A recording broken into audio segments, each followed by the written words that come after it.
चंपई सोरेन के बीजेपी में शामिल होने के मामले पर जेएमएम के केंद्रीय महासचिव विनोद पांडे ने न्यूज 11 भारत से बातचीत के दौरान चंपई सोरेन को अपने फैसले पर पुनर्विचार करने की बात कही है। उन्होंने कहा कि बातचीत के रास्ते अब भी खुले हैं। इसी मसले पर उनसे खास बातचीत की हमारे संवाददाता राकेश ने। की स्थिति बन रही थी चंपई सोरेन को लेकर, जो कि कल देर रात आप कह सकते हैं, वो एक तरीके से तस्वीर साफ हो गई। चंपई सोरेन का अब नया ठिकाना बीजेपी होगा। औपचारिक तौर पर 30 तारीख को बीजेपी की सदस्यता भी ले लेंगे। हमारे साथ इस वक्त बातचीत करने के लिए पार्टी के केंद्रीय महासचिव, झारखंड मुक्ति मोर्चा के केंद्रीय महासचिव विनोद पांडे हैं। पार्टी के थिंक टैंकर हैं और बड़े रणनीतिकार भी माने जाते हैं। विनोद जी, तकलीफ हो रही है, दर्द हो रहा है चंपई दा के जाने से? स्वाभाविक है।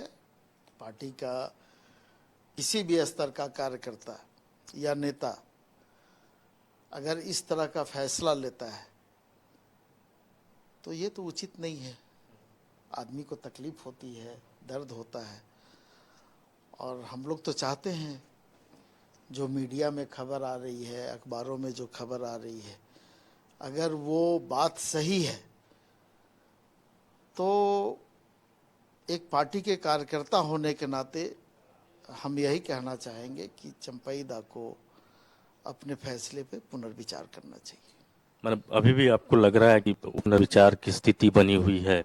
नहीं, इस प्रयास में तो हम लोग थे।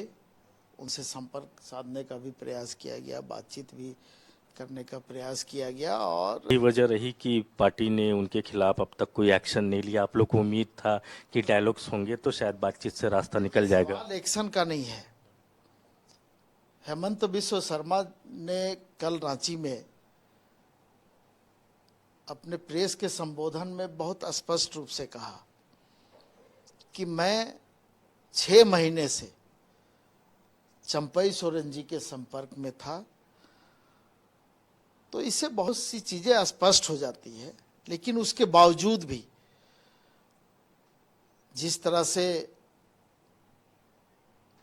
पार्टी में हम लोग मिलजुल करके काम करते हैं, काफी वरिष्ठ नेता हैं वो, उनका स्थान पार्टी में हर लोग सम्मान से, जो उन्होंने कही सार्वजनिक तौर पर कि जेएमएम में वो उनका अपमान हुआ, वो अपमानित महसूस किए, और ये जो पूरी पृष्ठभूमि रही वो उसी की वजह से रही।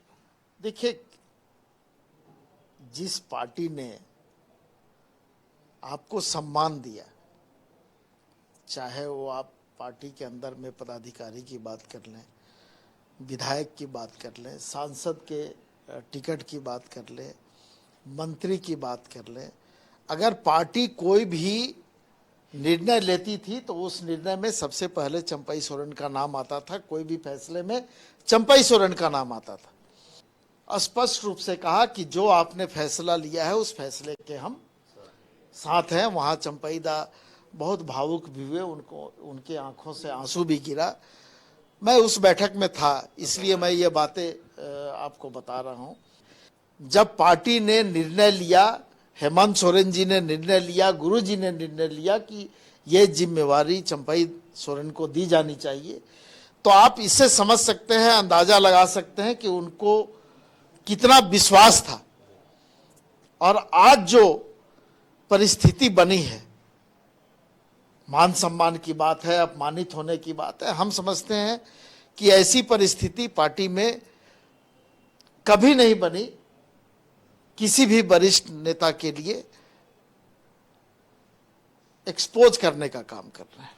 विनोद जी, एक आखिरी सवाल चलते चलते, अब चंपई दा का राजनीतिक भविष्य कहाँ देख पा रहे हैं आप लोग? अब तो ये साफ हो गया कि वो बीजेपी जा रहे हैं। देखिए, हम कोई भविष्य वक्ता नहीं है, और जो भी निर्णय चंपई दा लिए होंगे वो बेहतर समझ के ही लिए होंगे। और हम समझते हैं कि अब जो औपचारिकता बची हुई है उसके बाद फिर हम लोग अपनी टिप्पणी इस पे करें तो ज्यादा बेहतर होगा।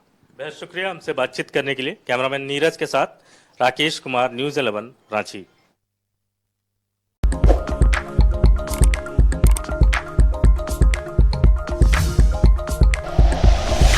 Like and share videos, subscribe करें हमारा चैनल और प्रेस करें बेल आइकॉन। न्यूज़ 11 भारत, सच है तो दिखेगा।